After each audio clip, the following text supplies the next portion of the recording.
Testament is a historic document, but it's also a living document because it records the first civilization that believes it has a covenant with a single God, and that covenant can't be broken by either side. A good example is from the prophet Jonah, the book of Jonah, which is an older book in the Old Testament. Talks about a man, prophet, who God said, you need to go to the Assyrian city of Nineveh and tell them that God's very unhappy and I'm going to smite them.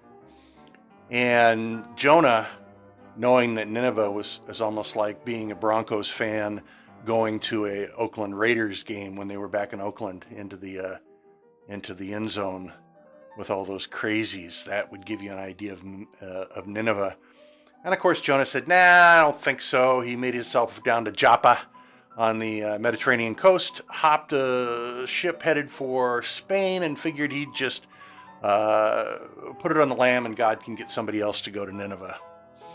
Well, on the way, the ship was tossed around by a storm, and as Jonah slept below, the crew cast lots and decided that he was the one God was trying to get even with.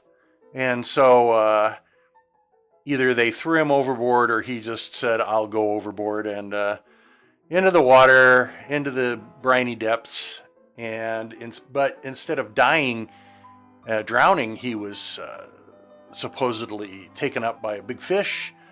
Big fish kept him for 3 days, and Bob's your uncle. Out he comes, Jesus from the tomb, Jonah from the fish. Jonah decides, okay, God really does want me to go to Nineveh, and he goes to Nineveh and ultimately saves everyone there by convincing them that if they don't change their polytheistic ways, they're going to get smited. Did Jonah and the whale happen? Of course not. Jonah and the whale is just another version of Hercules, who actually in mythology set off from Joppa on a boat, and of course he gets thrown overboard and a whale swallows him, and then in the third day he's found in the whale's entrails after it's caught. It's just an updating of an old legend, but the message is that you can run, but you can't hide from God. And ultimately, God's going to get what he needs.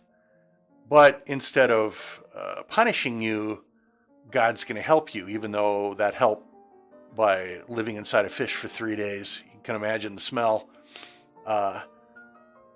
He'll never have another McFish sandwich, I'm sure, but it got him to where God wanted him to be. So that's the story of Jonah and the whale, Jonah and the big fish. And it really goes to the core of the Old Testament in telling entertaining stories that people will remember. Just don't get caught up in whether they're true or not. That's not the point.